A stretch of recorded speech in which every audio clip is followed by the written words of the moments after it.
Hello friends, welcome to JP இல்லம். இன்னைக்கு நம்ம இந்த வீடியோவில் பருப்பு இல்லாமல் டிஃபன் சாம்பார் எப்படி செய்யலாங்கிறது தான் பார்க்க போகிறோம். அதுக்கு முன்னால் நம்ம சேனலை இன்னும் நீங்கள் சப்ஸ்கிரைப் பண்ணலன்னா மறக்காமல் சப்ஸ்கிரைப் பண்ணுங்கள். பக்கத்தில் இருக்க பெல் பட்டனையும் கிளிக் பண்ணுங்கள். ஸ்டவ் ஆன் பண்ணிவிட்டு ஒரு குக்கர் அடுப்பில் வச்சுக்கோங்க.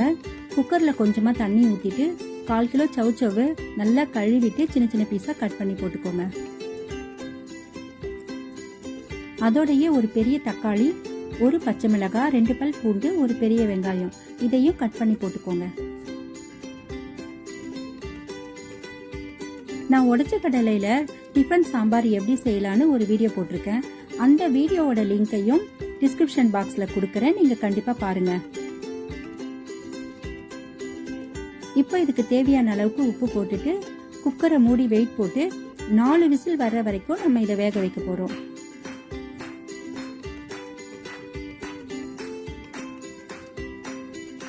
நாலு விசில் வந்ததுக்கு அப்புறமா சவுச்சவை வெளியில எடுத்துட்டு நல்லா ஆற வச்சுட்டு மிக்ஸி ஜார்ல போட்டு நம்ம அரைச்சிட்டு வர போறோம்.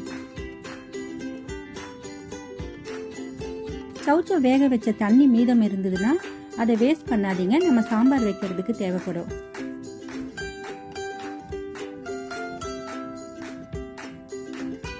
இப்போ அரைச்சிட்டு வந்ததுக்கு அப்புறமா இந்த மாதிரி பேஸ்டா வந்திருக்கு.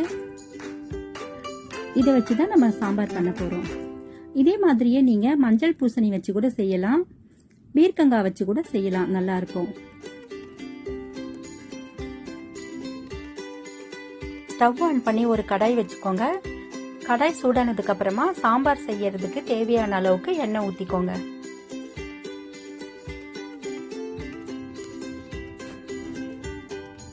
எண்ணெய் சூடானதுக்கு அப்புறம் 1 ஸ்பூன் கடுகு போட்டுக்கோங்க.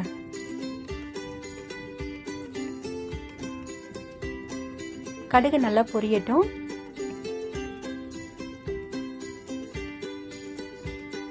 அதுக்கப்புறமா கருவேப்பிலை, ஒரு பெரிய வெங்காயம், ஒரு சின்ன துண்டு இஞ்சி இதெல்லாம் நான் கட் பண்ணி போட்டிருக்கேன். நல்லா வதக்கி விட்டுக்கோங்க.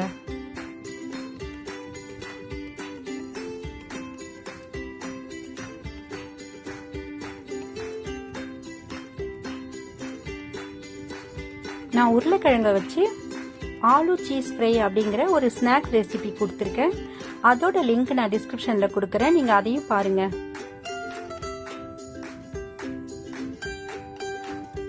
நான் போடுற வீடியோலாம் உங்களுக்கு பிடிச்சிருந்தா லைக் பண்ணுங்க, ஷேர் பண்ணுங்க. எப்படி இருக்குன்னு எனக்கு கமெண்ட்ல சொல்லுங்க.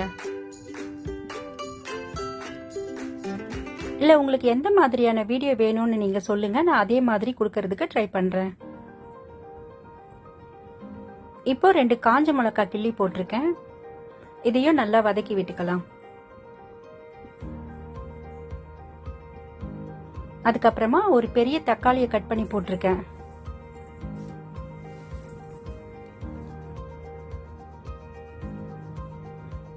நம்ம இட்லி தோசைக்கு பருப்பு வச்சுதான் சாம்பார் பண்ணுவோம். ஒரே மாதிரி பண்ணாம இந்த மாதிரி டிஃப்ரெண்டா பண்ணி கொடுக்கும்போது குழந்தைங்க நல்லா விரும்பி சாப்பிடுவாங்க. நீங்களும் கண்டிப்பா ட்ரை பண்ணி பாருங்க, ரொம்ப நல்லா இருக்கும்.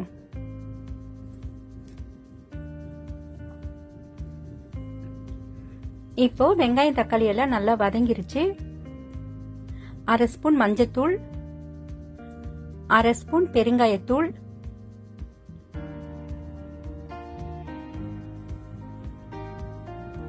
அதுக்கப்புறம் காரத்துக்கு நான் 1/2 ஸ்பூன் மிளகாத்தூள் போட போறேன்.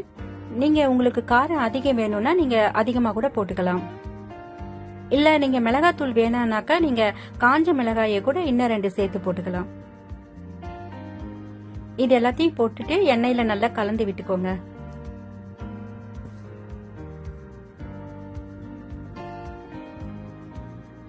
இதெல்லாம் நல்லா வதங்கணும். வதங்கினதுக்கு அப்புறமா நம்ம அரைச்சி வச்சிருக்கிற அந்த காயோட பேஸ்ட் இதுல ஊத்திக்கலாம். அப்புறம் காய் வேக வச்ச தண்ணி மீதி இருக்கு இல்லையா, அதையும் இது கூட ஊத்திக்கலாம். இதுக்கப்புறம் இது ரொம்ப நேரம் கொதிக்கணும்னு அவசியம் இல்லைங்க. ஏற்கனவே நம்ம காயெல்லாம் வேக வச்சுதான் எடுத்திருக்கோம். அதனால இப்ப உப்பு கரெக்டா இருக்கான்னு மட்டும் பார்த்துட்டு நீங்க தேவையான அளவுக்கு உப்பு போட்டு கலந்து விட்டுட்டு எடுத்துக்கலாம். இப்ப சாம்பார் ரெடி ஆயிடுச்சு. இத ஒரு பவுலுக்கு மாத்திக்கலாம்.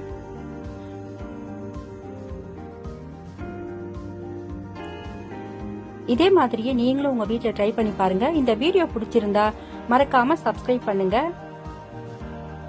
தேங்க்யூ ஃபார் வாட்சிங்.